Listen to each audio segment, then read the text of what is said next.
안녕하세요. 오늘은 출애굽기 6장입니다. 출애굽기 6장에서는 불평하는 모세에게 하나님께서 설명하시는 장면이 나와 있죠. 하나님께서 어떻게 설명하십니까? 바로가 왜 그렇게 했냐면 지금은 그렇게 했지만 상황이 이렇게 개선될 거고, 하나님께서는 그렇게 설명 안 하시죠. 어떻게 설명하세요? 내가 이 일을 이룰 거야. 내가 너희를 건져낼 거야. 내가 너희를 데리고 갈 거야. 그 가나안 땅에 들어가게 할 거야라고 하나님에 대해서 다시 한번, 하나님의 의지와 하나님의 계획에 대해서 다시 한번 얘기하시죠. 그러니까 이것 자체가 뭐라고 모세에게 말씀하시는 거예요? 왜 거기에 집중하니?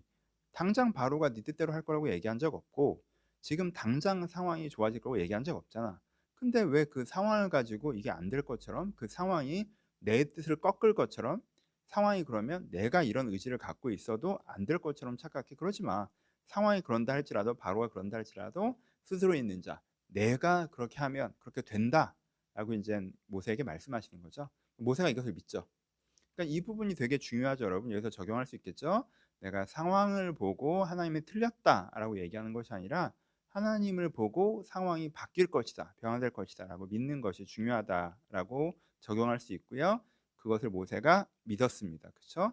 하지만 이스라엘 백성들은 모세가 그렇게 믿었기 때문에 다시 가서 그 말씀을 모세가 전한 거잖아요. 하지만 이스라엘 백성들은 여전히 상황을 보고 있기 때문에 모세를 믿지 않는 그런 장면이 나와 있습니다. 그래서 여러분, 상황으로 하나님을 평가하지 마시고 하나님께서 이 상황을 바꿔가실 걸 믿고 하나님으로 상황을 평가하는 그 관점이 중요합니다라고 적용하실 수 있습니다.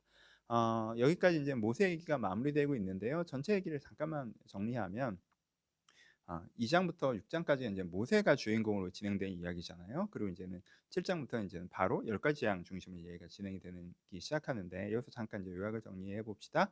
여러분, 모세는요 대단한 사람이에요. 사실은 단군 왕검 같은 존재거든요. 우리 민족에게는, 우리한테 민족이란 게 존재했었잖아요. 근데 그것을 국가 단위로 만든 건 단군이 처음이죠. 그래서 이제 신화적 존재가 된 거죠. 그러니까 뭐 이거는 이성계나 왕검보다 더 대단한 존재란 말이에요. 그렇죠? 그러니까 모세도 마찬가지죠. 이스라엘의 민족이 존재했지만 이게 국가 단위로 존재하지 못했어요. 근데 이것이 완벽하게는 아니더라도 거의 국가 단위의 공동체로 만들어낸 것이 모세였어요. 그러니까는 어떤 면에서는 모세의 업적이라고 하는 건 이스라엘 백성들에게 이렇게, 와, 이렇게 추앙받아야 받을 수 있는 그런 업적이 모세에게 있는 거죠. 그리고 또 모세의 스토리 자체가요, 이 사람은 삶 자체가 영웅 스토리가 있어요. 모세 이야기가 고대 영웅설화랑 거의 닮아 있거든요. 이게 신비한 탄생, 그렇죠? 아이일 때 강물에 떠내려갔다가 공주의 아들이 되고, 그렇죠? 이집트의 왕자가 되었다. 근데 영웅의 몰락. 근데 이제는 어떤 일이 벌어져서 이렇게 영웅이 몰락하고, 위대한 사람이지만 하나의 단점 때문에 몰락하고, 그래서 비참한 시절을 겪지만 그 시절 오히려 그 뭐죠? 이렇게 성숙의 시간이어서 다시 되돌아와서 그 일을 완수해내는, 이게 인생 자체가 영웅 스토리란 말이에요. 그렇죠? 그런데 그러니까는 모세라는 인물을 우리가 인간적인 눈으로 보면 그 업적이나 인생 자체의 스토리나 되게 막 모세를 이렇게 높일 수 있는 상황인 거죠. 근데 모세가 이 출애굽기라는 책 자체가 1세대 이스라엘이 가데스 바네아에서 실패하고 다시 이제 광야에 돌아와서 신앙교육을 하면서 이제 하는 거잖아요. 그렇죠? 이 창세기나 출애굽기나 그런 건데, 신앙교육을 하면서 모세가 자기에 대해서 어떻게 가르치냐면, 나는 어, 나는 떨기나무에서, 나는 내가 템포 조절을 못해서 방향은 맞았지만 방법이 틀려서 문제를 일으켰던 사람이야. 나 하나님께서 찾아오셨을 때도 그렇게 안 간다고 했던 사람이야.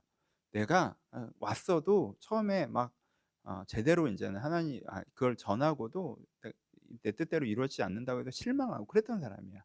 근데 하나님께서 나를 설득하시고 나에게 은혜를 주시고 나를 이끄셔서 이렇게 하신 거야 라고 모세가 어떻게 하는 거예요? 자기를 낮추고 하나님을 높이는, 그렇죠? 이렇게 이야기하고 있는 장면이 이 장면이에요. 그래서 출애굽기에서 이 앞부분 모세에 관한 이야기는 보통 인간적으로 생각하면 대단한 업적, 인간적으로 생각하면 영웅의 이야기를 가진 사람이, 사실은 그게 아니라 하나님께서 하셨다라는 걸 고백하는 이야기로 이 부분이 되어 있습니다.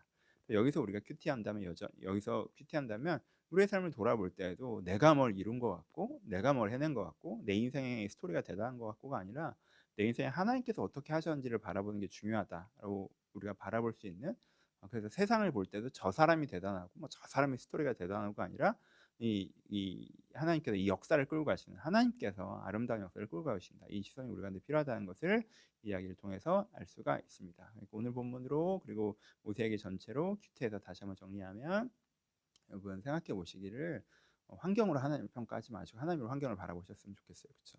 예, 환경이 이렇게 되는 거 보니까 하나님 안 도와주시네. 모세가 이랬었잖아요. 근데 하나님의 얘기를 다시 듣고 관점을 바꾸잖아요. 그런 것처럼 환경으로 하나님을 평가하기를 멈추시고 하나님으로 환경을 바라보시는 그런 시선을 오늘도 가지셔서 오늘도 여러 가지 장면을 만나 가시겠지만 여러분들 중심이 든든했으면 좋겠다. 권면의 말씀 드리고요. 또 모세의 인생을 바라보면서 모세가 인간적으로 되게 대단한 사람이었지만 그 내밀한 것을 바라보니 하나님께서 모세를 설득하고 은혜 주시고 힘 주시고 함께 하시고 이렇게 이끌어 가셨구나.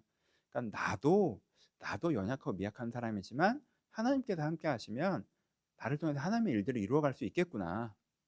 내가 뭔가 업적을 세우고 내가 대단한 스토리를 갖고 있었다고 있는 부분이 있다고 해서 그걸 자만할 것이 아니라 사실 정직하게 돌아보면 하나님이 하셨구나라는 거에 있어서 여러분들 두 가지 하나는 나 같은 사람이 어떻게 해가 아니라 모세를 볼 때 하나님이 하신 거구나 나를 통해서 하실 수 있다라는 자신감 또 겸손 내가 뭔가를 해냈다고 할 때 내가 했다가 아니라 아니 하나님이 내 인생에 하셨지라는 겸손 이런 것들을 모세가 모세의 인생을 돌아보는 방식으로 내가 내 인생을 바라보며 가질 수 있으셨으면 좋겠습니다. 감사합니다.